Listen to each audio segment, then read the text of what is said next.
Once upon a time, on a dark and stormy night, there was a band practicing in their garage when out of nowhere appeared a mysterious sign. Well, actually, it was a real sign that said the Danger Men. They didn't know where it came from, but they knew what had to be done. The group changed their name from Gringo and the Franchise to the Danger Men, and the rest, as they say, is their story.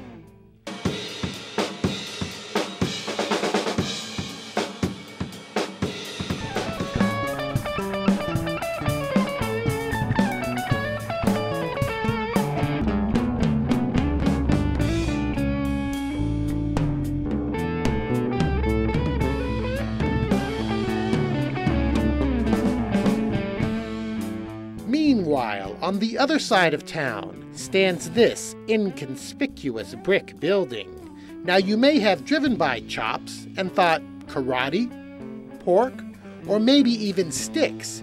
But au contraire, for those who seek the truth, this is Chops Teen Center, a valued asset to the community.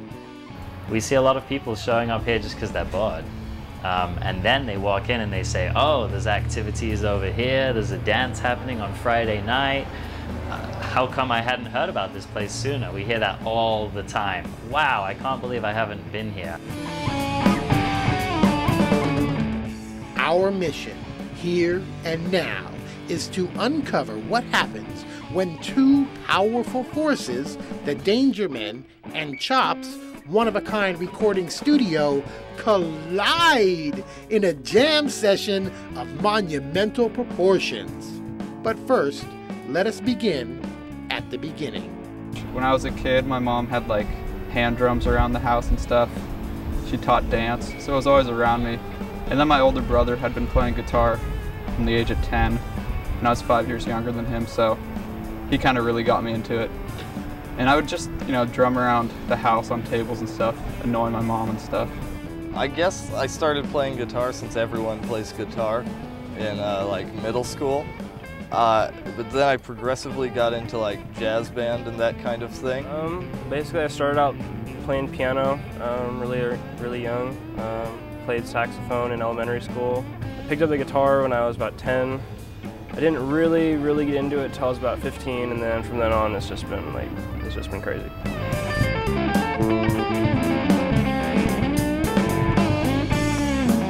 Warning, do not even try to categorize the sound of the Danger Men, for they possess the unique quality of uncategorizableness. They are very creative and they're also very fun. And I always enjoy a group that doesn't take themselves too seriously. It's beyond any genre you could probably define. I think we're largely improvisational. I'd say everything we play is rooted in a funk soil.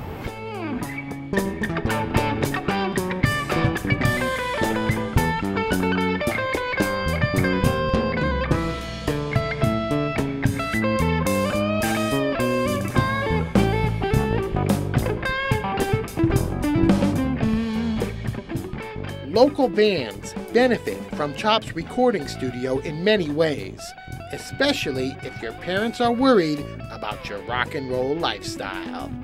A lot of venues require you to have a demo in order to play, so that's a really good thing to have as a band.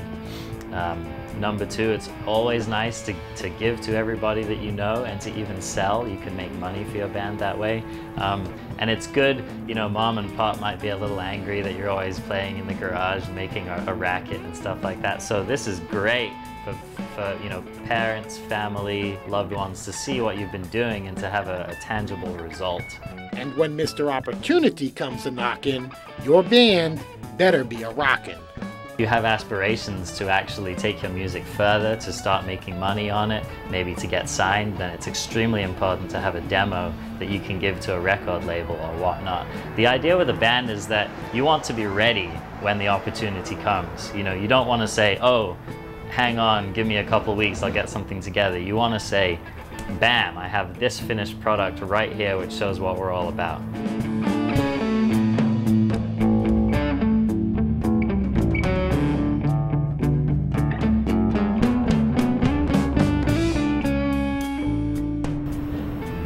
send it out to a few places. Or we'll just spread the word locally, which is kind of all we're looking for. Some local recognition so we could play shows somewhere regularly. That's, I guess, our goal, to play around town. Many in the rock and roll world have heard a legendary tale about a fifth member of the Beatles. Well, maybe, just maybe, it was the recording studio engineer. Especially when you work with an engineer or a producer over a span of time on a project, they become another member of the band. And I've found that to be true with groups that I've had a chance to work with over a long period of time.